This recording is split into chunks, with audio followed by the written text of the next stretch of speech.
Hi everyone, my name is Jessop. I go by Skippy, and this is a little get to know Skippy. I've never had before. I'm a 24-year-old virgin, if you can imagine that. I'm 34 years old, I'm a virgin, and I'm awesome. Now 41-year-old Mormon virgin. Well done. Would you like to know how badly I want to have with a girl? It's all I've been able to think about. Before the internet knew him as a meme, Jessop, popularly known as IamSkippy, believed he was building a brand while his life was documented like a reality show that never stopped filming. Cameras followed him to dates, film festivals, celebrity events, and random moments around town. I'll get back out of people's ways, so those things. However, the strange part wasn't just the filming itself. It was the idea behind it, because Skippy believed the things most people found embarrassing about him could actually make him famous. You may not realize that you are in the presence of YouTube royalty. I am the real-life 41-year-old virgin. Yeah, so, yeah. But it all began after Skippy appeared on the TLC show Virgin Diaries in 2012. A program that featured adults who had never had any physically intimate moments in their lives. And Skippy's awkward personality quickly stood out to viewers because at the time, he was a 34-year-old Mormon virgin living in his parents' basement. The ideal girl isn't thinking that her ideal guy still lives at home in mom's basement, right? Mom! Coming! Clips from the show spread online, and suddenly thousands of people knew who he was, because let's just say, Skippy had just one desire he wanted to fulfill. How badly I want to have with a girl. It's all I've been able to think about all last night. I just sit there with girls sometimes on dates you're the cutest, you're the sweetest, you're the best. Now most people would try to move on from that kind of viral moment, given that it's super embarrassing and cringe, but Skippy leaned into it. Instead of distancing himself from the label, he turned it into the center of his online identity, openly describing himself as a lifelong virgin on social media, and built content around his search for love. Tonight could be the beginnings of my start to eternal bliss. Right here, okay? Even though he seemed too desperate. If you do want to kiss me, my answer is yes, and then you can have this awesome shirt. What if I kiss you on the cheek? No. It says I made out with Skippy for 3 minutes. Before I give you this, and before I walk you to the door, I really do think that I did pretty good on this date. Maybe if I ask nicely, can I please just give you a kiss? But the ladies could smell his weird energy from a mile away, and they did what any lady would do to excuse herself from an awkward situation. I don't kiss on the first date. A guy wanting to kiss a girl shouldn't be a shock to a cute girl. It should kind of be expected, right?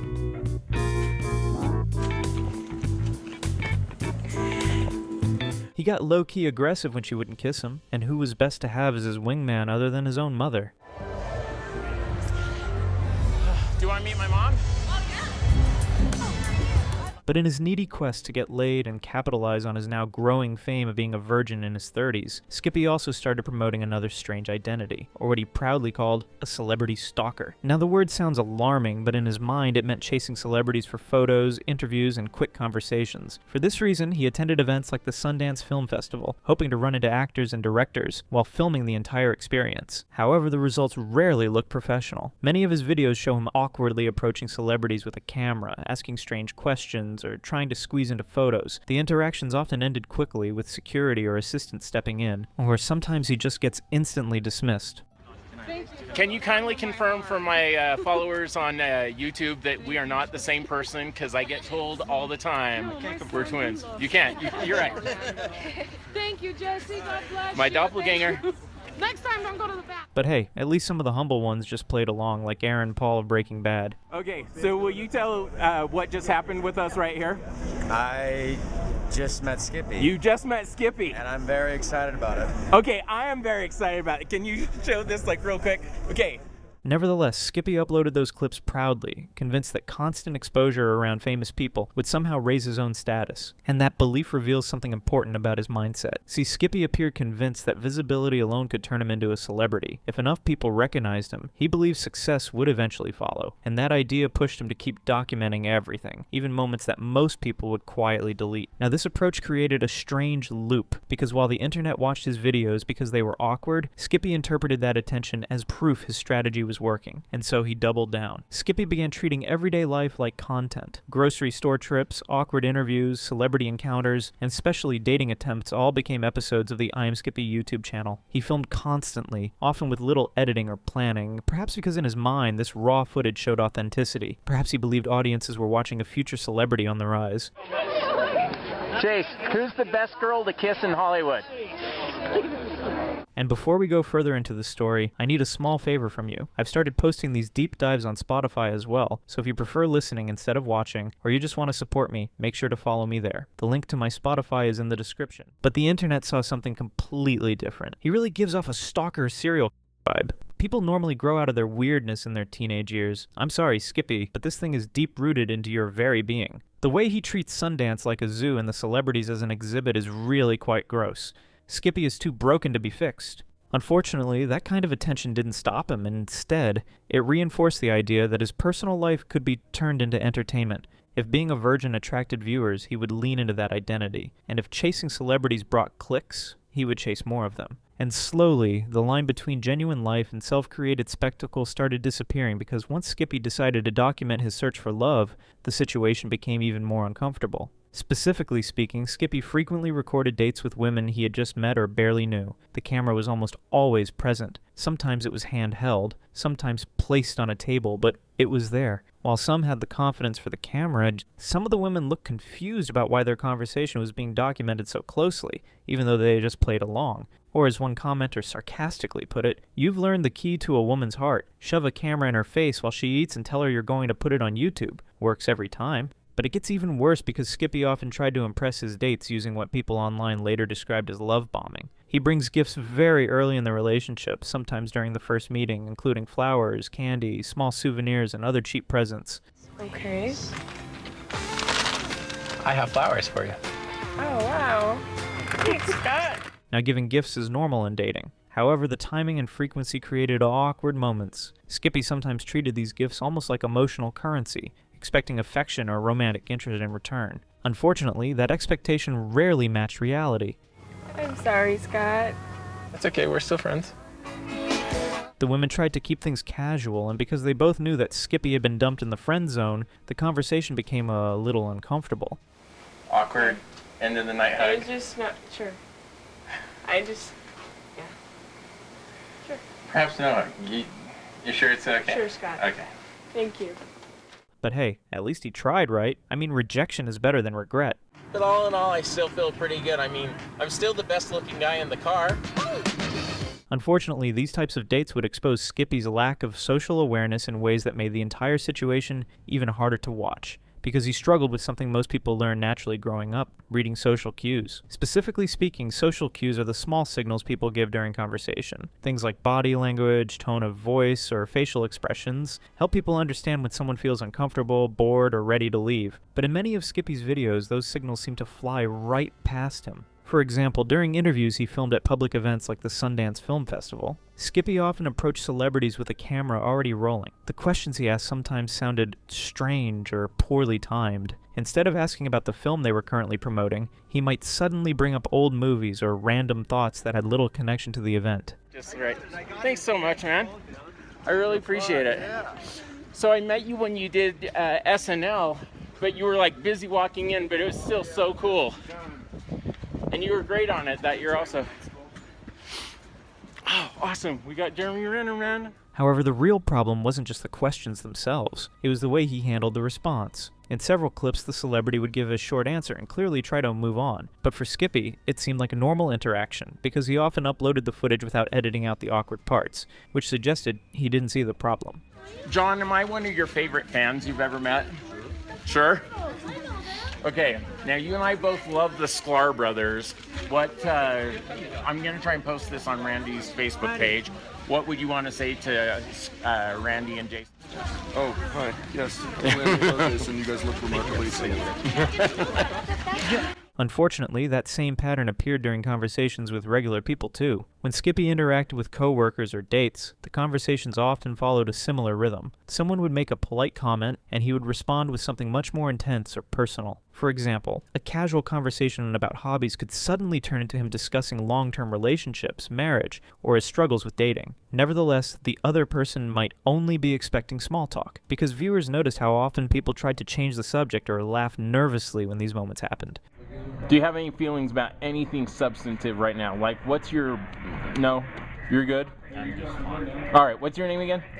Body language told a clear story. The old-timer probably just smiled for the camera to be nice, but it was clear he did not want to continue talking. Yet another issue appeared in his interviewing style time and again, where, instead of guiding conversations naturally, he sometimes jumped between unrelated questions. One moment he might ask about someone's job, and the next moment he could suddenly ask about their romantic life or personal struggles. Now, in professional journalism, interviews usually follow a structure that helps the guest feel comfortable, but Skippy treated conversations more like spontaneous brainstorming sessions. Fortunately, some people handled the situation with patience, answered politely, and tried to steer the conversation back to safer topics. Like when Skippy interrogated Jimmy, the husband of Taylor, a girl Skippy had tried to win over a few months before she met Jimmy, while he claimed that they were all friends, and framed the whole interview as just a reminder to his fans of what had happened to Taylor. Things got a little awkward when Skippy asked a weird question, as if to stoke his own ego. And here's a question that I have wondered for you guys. Has Taylor ever been out with you and been recognized from the video? No, not yet. Okay. Actually, maybe once, I think. So Really? I brought it up, yeah. Yeah. Okay. So. I think people think that it happened in Utah, Uh-huh. right? No, it happened in Chicago. Yeah, it happened in Chicago. So You can tell he's simmering with rage as he is filming this. Just leave people alone, dude. The man looks uncomfortable, and you can tell his words don't come from the heart because he doesn't truly like you. Unfortunately, this cringe behavior didn't only affect his social life, but also shaped the way he ran his online career. This is because for a while, Skippy managed to keep his lifestyle running, despite attending multiple film festivals, going on recorded dates, buying small gifts for women he hoped to impress, and traveling around Utah filming content for his YouTube channel. But that kind of lifestyle always comes with a simple question: how do you pay for it? To begin with, Skippy is not a major YouTube star with millions of subscribers, or large advertising revenue. According to publicly available information, much of his early income came from regular jobs, small media work around Utah. Nevertheless, he continued spending money on filming equipment, festival access, and the small gifts he frequently brought to dates. Now, at first, the spending looked manageable, but when those purchases happen again and again across many film dates, the cost begins stacking up. Unfortunately, the bigger issue is that the content itself rarely turned into stable income. YouTube channels normally earn money through advertisements, sponsorships, or brand partnerships, but Skippy's channel mostly attracted viewers because of awkward moments rather than polished content. That kind of attention can create viral clips, but it does not always build a reliable business. Nevertheless, he kept producing videos, documenting his life as if a major breakthrough was just around the corner. New dates appeared, new celebrity encounters appeared, new interviews appeared. However, the financial side of that routine slowly became harder to maintain, and over time viewers began noticing small changes in the way Skippy talked about money. He sometimes included mentions of financial pressure. Expenses were becoming harder to cover, especially while trying to maintain the same online persona. Eventually, Skippy began asking his audience for help by requesting donations from viewers who supported his work. feel free to donate $5 or more to IamSkippy on Venmo and IamSkippy on PayPal, or the $sign IamSkippy on the Cash App.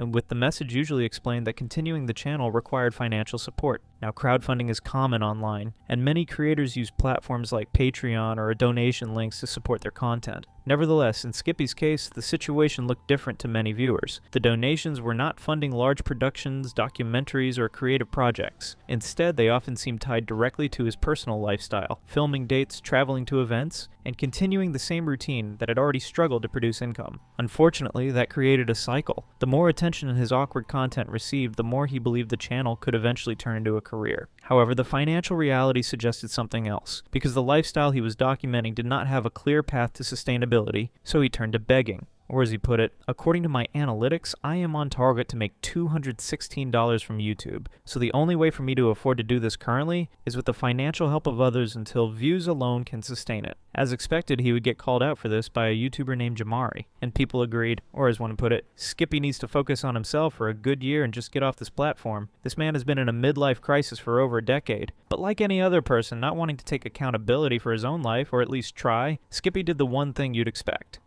Haters are horrible people, and sometimes they have YouTube channels, and sometimes they make videos about you and say how you are always begging for money for your channel. In his own defense, Skippy explained that I understand what some of you are saying, but please understand. What you guys call begging for money, I call fundraising. I think of it like, before an independent movie gets made, you have to get the word out there and say, I want to make a film I hope is great. It might not be, but please invest in me, so I can afford to get things that will make it better. You are investing in my potential to be a great filmmaker, not in what I currently am. But here's a link to something I made, which could be better if I had the right equipment, but people were not having it this time. One guy politely commented, Skippy, I promise you that you being cringe is not helping you. Making others angry is only hurting you and making others more money. You're not putting any effort into improving your life. You think if anyone wants to see more videos, they have to pay you? You know that is not helping you, right? Learn from your past. Or as another one put it coldly, you're not asking for help, you are asking for handouts. Set aside your pride. You are not entitled to women, you are not entitled to money. See the reality of your actions for what they are. See the comments for the reality of what they're saying. I've never seen so many people worried over someone like you. You aren't just letting you subs down, you are letting yourself down. But how did Skippy take this constructive criticism? Like when you're not making videos, you're apparently a loser, and when you are making videos that happen to make them cringe.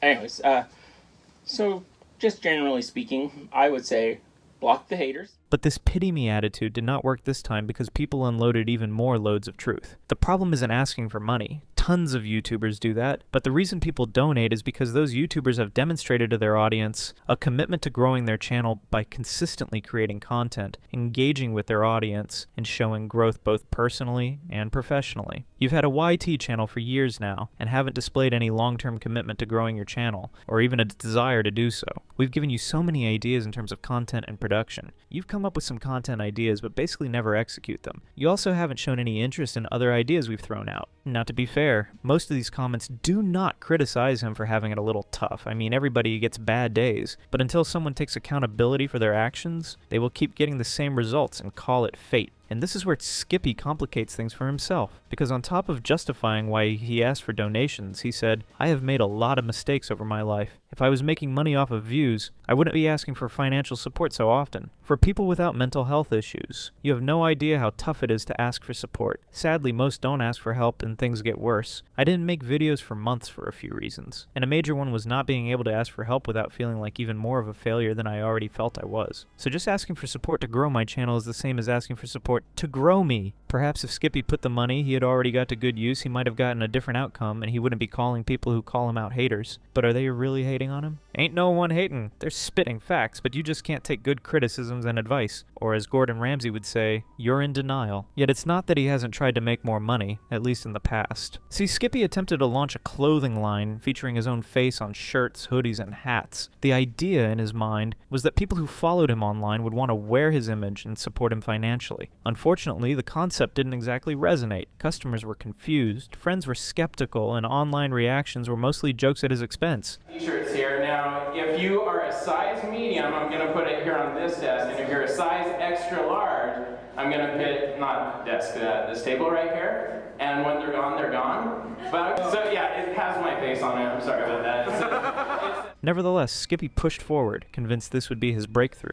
But merchandise alone wasn't enough. He also tried selling random items online, from small trinkets to novelty goods, often promoted through his social media channels. Now, the problem wasn't just the products. It was the lack of branding sense, marketing strategy, and realistic expectations. Fans didn't see a connection between his eccentric internet persona and a product they actually wanted to buy.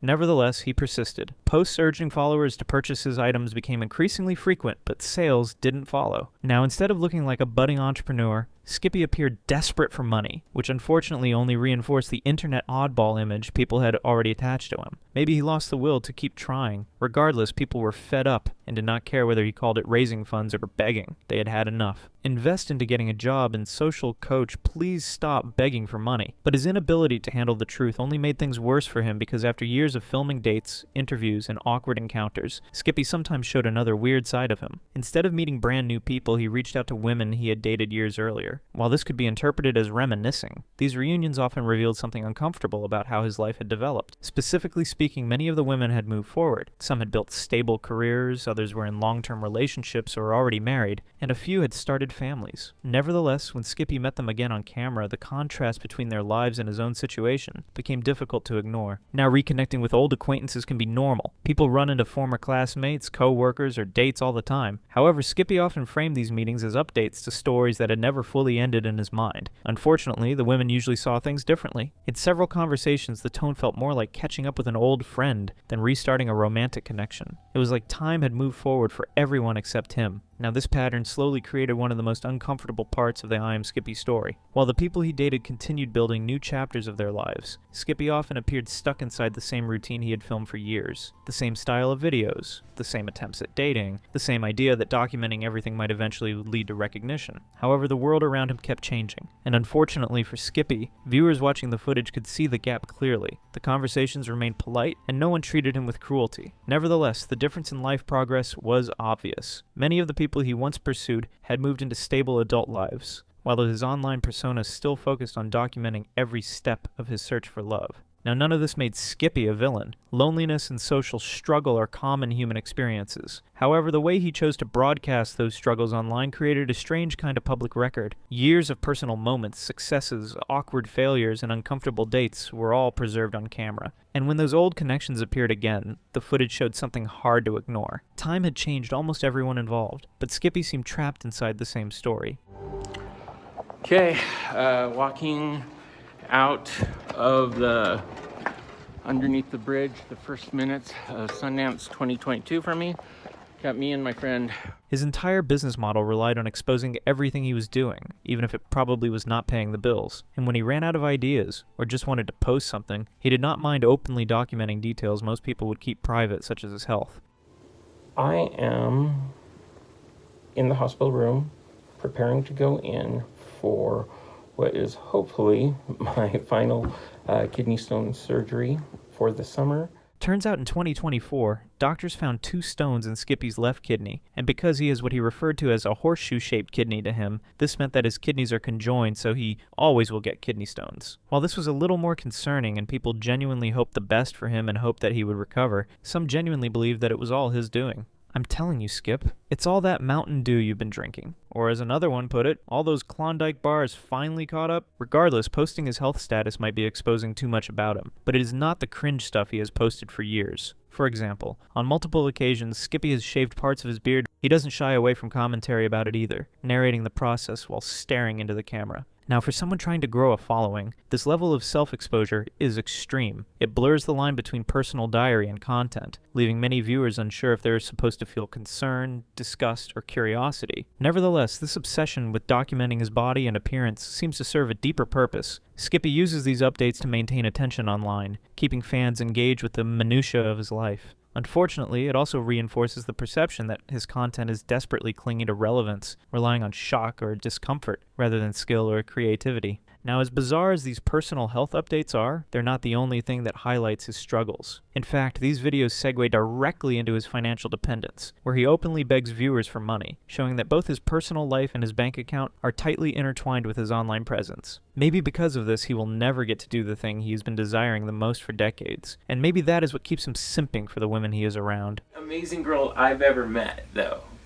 Like, you genuinely are one of my favorite people that I've ever known my entire life, and the hurdle in our relationship is you are dating other guys. Yeah, of course.